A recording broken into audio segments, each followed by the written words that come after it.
présent cette année encore au SIGGRAPH. C'est une des manifestations à l'international les plus importantes pour notre pôle de compétitivité.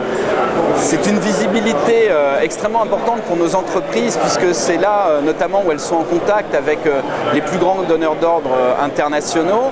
Aujourd'hui, voilà, on est entre Nvidia, Digital Domain et certaines de nos entreprises les années précédentes ont réussi à gagner des gros marchés. L'année dernière, par exemple, la société Aldébaran qui a commercialisé plus de 30 robots Nao lors de notre exposition à la Digital Content Expo à Tokyo.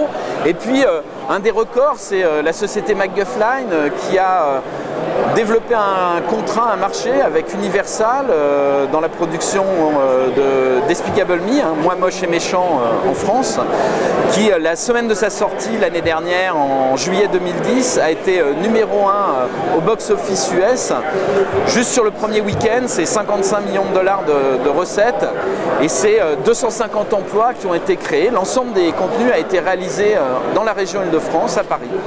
Cette année, on a 6 structures qui sont présentes sur le stand. Donc il y a le CNAM qui est une école, le Centre National des Arts et Métiers.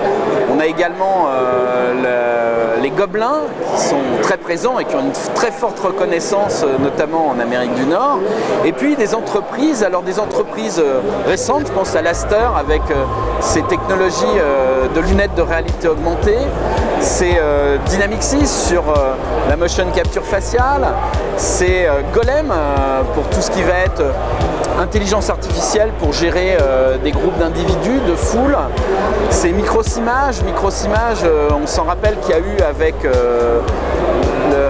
le film Logorama un Oscar aux États-Unis. Et puis nous avons également Mercenaries Engineering qui développe un outil de rendu pour le cinéma extrêmement performant. Alors, ce type d'opération est possible, est rendu possible grâce à un certain nombre de partenaires. Nous avons notamment la région Île-de-France avec son plan filière qui soutient justement la vision à l'international des entreprises. Nous avons également UbiFrance et puis le ministère de l'Industrie, notamment via sa direction qui est la DG6, qui soutient bien ce type d'opération. Cap Digital, c'est 650 membres, dont plus de 500 PME, une vingtaine de grands groupes, des laboratoires de recherche publique et puis des établissements d'enseignement supérieur. Nous développons maintenant depuis plus de 5 ans de très nombreux projets de recherche. C'est plus d'1,5 milliard d'euros qui a été investi dans l'ensemble des projets avec plus de 300 millions d'euros de financement et de soutien public.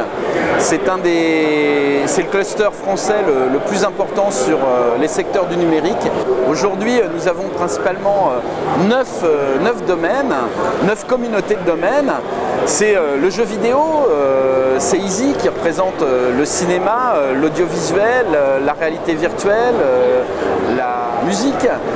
Nous avons également tout ce qui est autour de la culture, de la presse, des médias, le patrimoine numérique bien sûr, la robotique avec les futurs services d'aide aux personnes, le design numérique et l'ingénierie des connaissances.